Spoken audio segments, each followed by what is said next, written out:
passport administration reforms that we have been pursuing since we assumed duty in the Ministry of Foreign Affairs.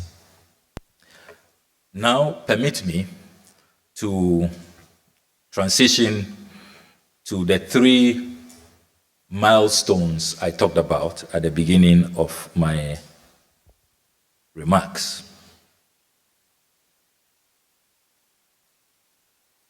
Tomorrow, the 13th of November, 2025, a new fees and charges regime will come into effect. Parliament has approved the new fees and charges, which, on the instruction of His Excellency President John Dramani Mahama and Cabinet, was laid in the House. During those deliberations, our ministry had the opportunity to amend the fees for passport applications. You will recall that there had been a 400% increase in passport application fees, which we opposed when we were in opposition. And you recall that it was not well received by Ghanaians. The data also shows that it has led to a significant reduction in patronage of Ghanaian passports. Many Ghanaians found the increase way above their affordability levels. And so we pledged that we will carry out a significant reduction when elected. I am delighted to confirm that we have kept that promise, and the new fees and charges, which comes into effect tomorrow, the 13th of November, you will see a 30% reduction in the passport application fees from 500 cedis to 350 Ghana cedis. This is a very significant reduction. We take the view that passport applications must be affordable and it must be accessible to all Ghanaians as far as possible. I would like to use this opportunity to confirm that nothing has changed with this reduction in the fees. There are some who may be thinking that because of the reduction in fees, the quality of the passports will reduce. No, it's the same quality, the same chip embedded passports. We are also not rolling back on the reforms. The passports will still be delivered to you without a fee. You don't have to pay the courier service providers. It is the same arrangement as used to exist during the 500 cedi period. And we want to emphasize that. So the good people of Ghana should take note that the reduction, the 30% reduction, does not affect the quality of the passports. It's the same chip embedded passports. We are not going back to the old biometric passports. We are phasing that out. The same convenience, courier delivery, and also the same number of pages. We are not reducing the number of pages because you are paying 350 cedis. It's the same value. The value, the quality, the convenience is the same. The only thing changing is the fee, the 350 cedis. That is the only thing changing. And media, please, we want you to emphasize this point. We also want the media to emphasize that you do not need middlemen to apply for a passport. The process begins by going online to apply for a passport. And to apply for a passport, you just use your smartphone or your laptop, any computer. If you are probably a bit elderly or maybe not too conversant with technology, you can call your son or daughter to assist you It's a very simple exercise. And we have made the application process very friendly. It's user-friendly. The interface is very, very convenient and comfortable to use. The web address is www.passport.mfa.gov.gh. www.passport.mfa.gov.gh. So the process starts anywhere you are in Ghana. You don't have to go to an application center or go to an office anywhere. A middleman, a Goro boy, you don't need them. You can apply from wherever you are. When you have applied, you've keyed in your details, and it is time for your biometrics to be captured. You will be given an appointment online with a specific date and time. It is then you physically present at a passport application center. So please take note. There's still a lot of misinformation out there. The process is simple. Using your smartphone, using any computer, you can apply from wherever, the comfort of your home. You can apply via www.passport.mfa.gov.gh, and you will be scheduled for when to appear at the passport application center to have your biometrics and your facials captured. So that is the first milestone, the 350 cedis new passport application fee, the 30% reduction. The second milestone, which we are also excited to announce, is a new service we are introducing, which has also been approved by Parliament. We included that in the new fees and charges bill. This new fees and charges, which has been approved by Parliament, you will see a special one-day passport service, which is novel, is unprecedented. We did observe that the only reason why these Goro boys it's been difficult to totally eliminate their interference is their claim that they can help you get passports in record time. And I hear their record time can be 2 weeks or 10 days. Or some of the very hardened ones can probably promise you a week. So we decided that we would really push ourselves.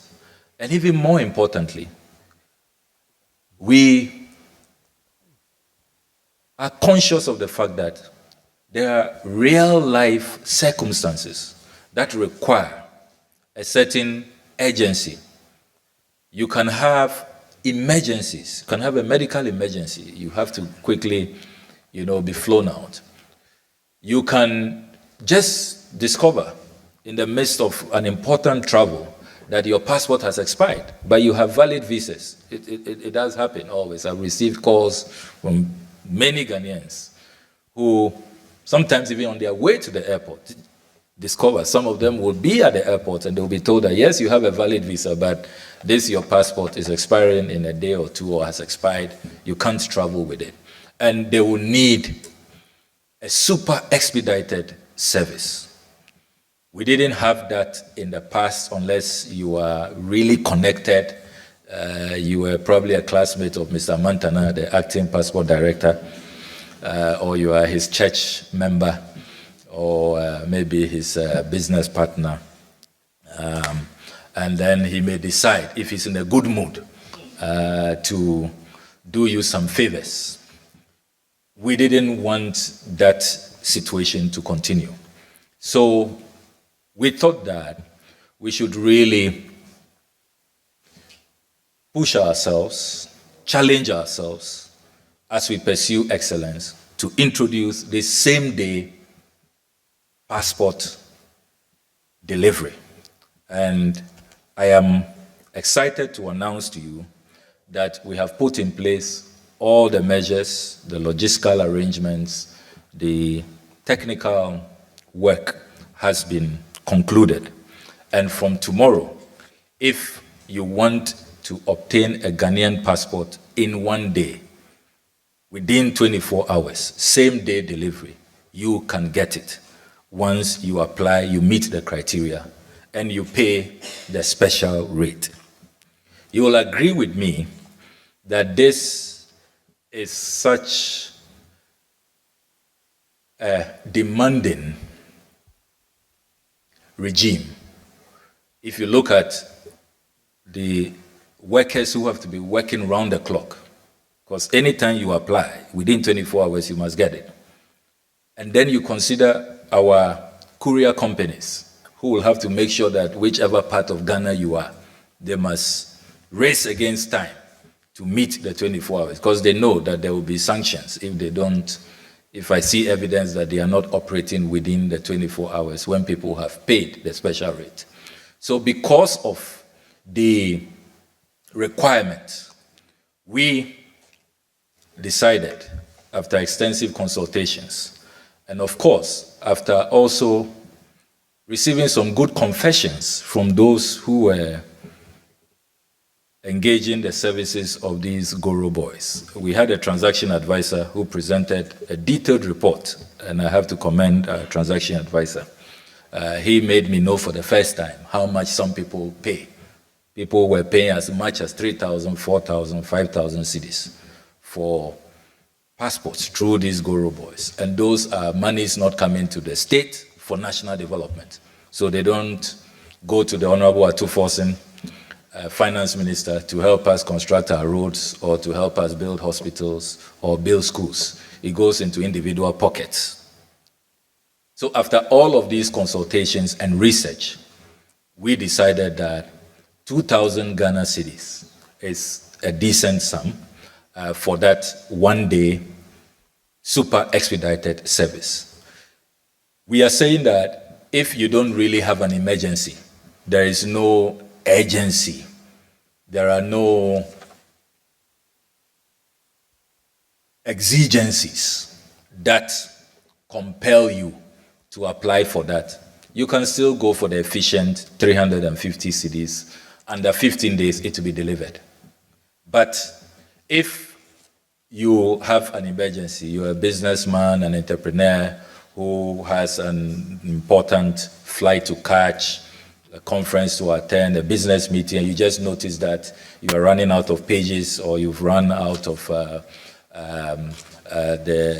date, the expiry date does not allow you to travel, you can afford, you just have to pay your 2,000 Ghana cedis. You don't have to be looking for who knows the foreign minister, who knows the chief director, who knows the deputy minister, who is connected to a director at the Ministry of Foreign Affairs. All of those,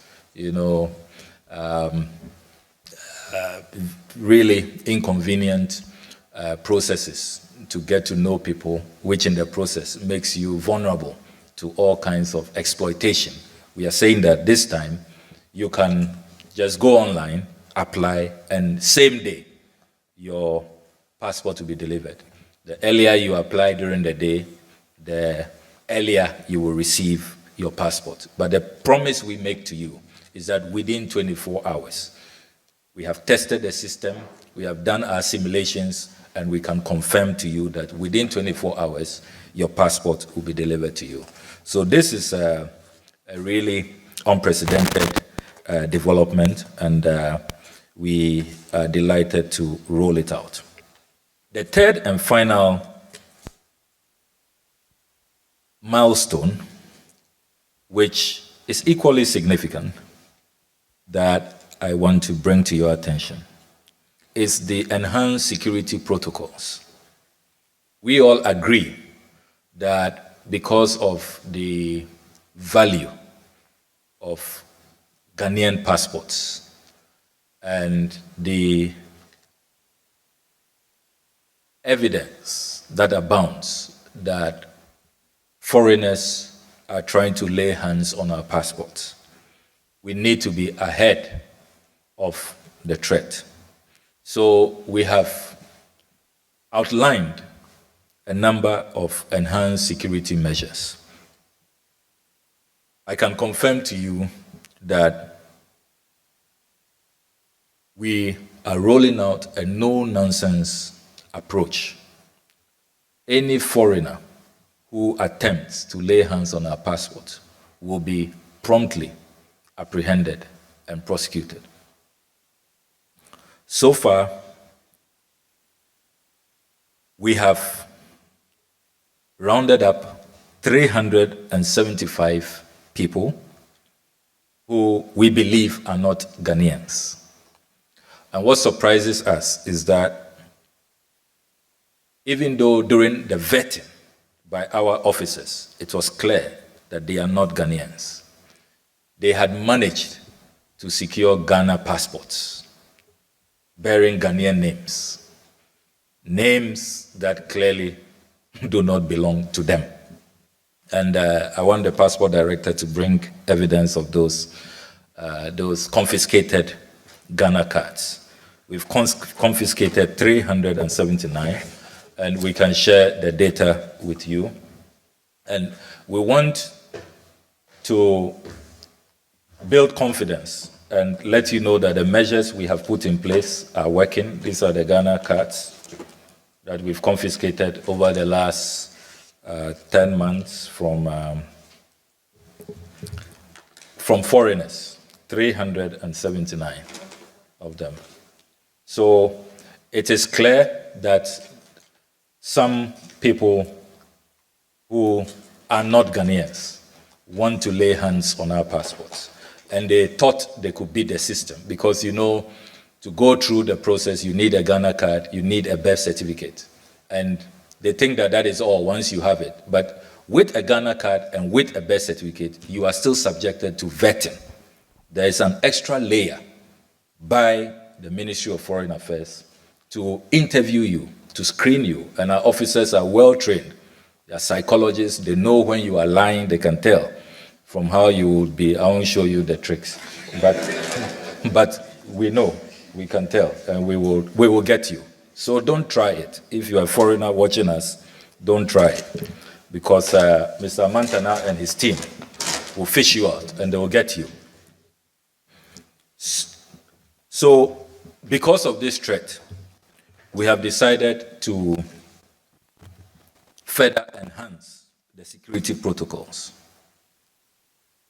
We have introduced a new policy because going through the passport application data, we observed that there are some numbers, some mobile numbers that keep recurring. How can one number, and I have the data here, I'll share with you, one number which ends 212, apply for 174 passports?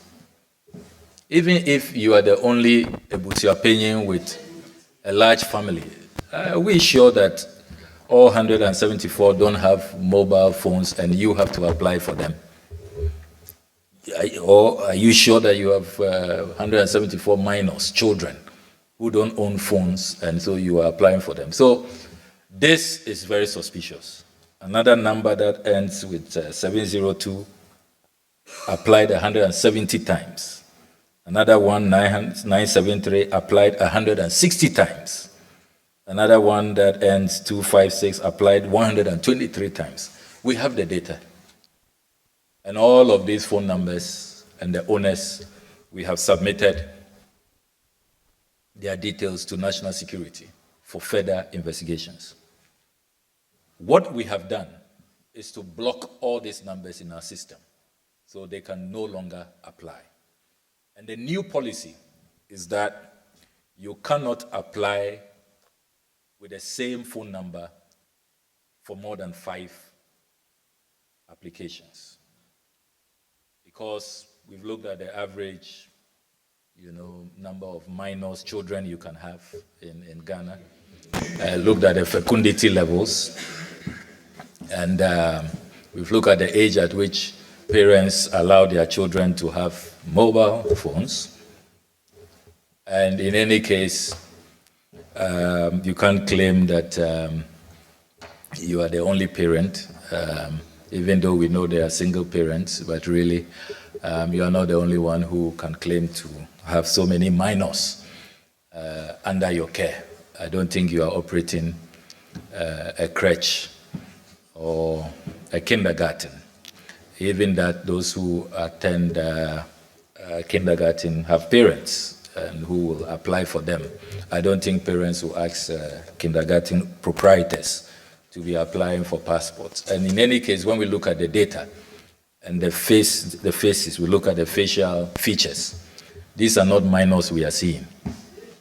When we look into the system, we look into our back end, we are not seeing minors. So the new policy is that it can't go beyond 5. If there is really a compelling reason you think that you probably have so many children, so many minors, then send a special petition to the minister, which may not be responded to positively, unless you have really convincing reason why there should be an exception for you. What we have also done is that we have integrated all our passport application centers using modern technology, using AI.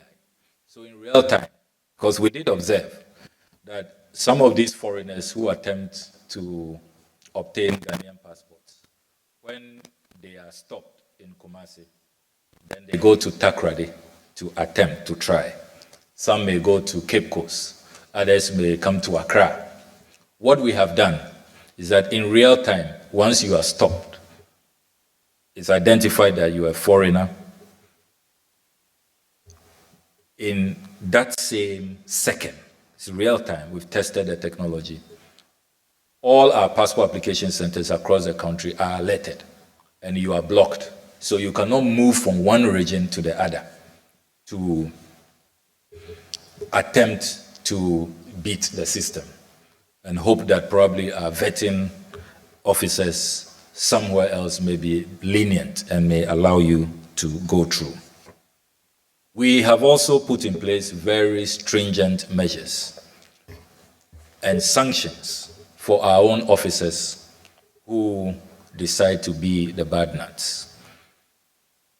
A lot of my colleagues here are patriots, very hardworking, very decent, law-abiding, but they are always bad nuts who try to give all of us a bad name. I must also put on record that in the passport administration process, it's not only the Ministry of Foreign Affairs.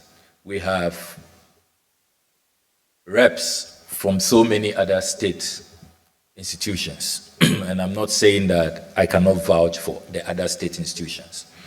But just as there are bad nuts here, there could be bad nuts there. What we have done is to introduce mystery applicants.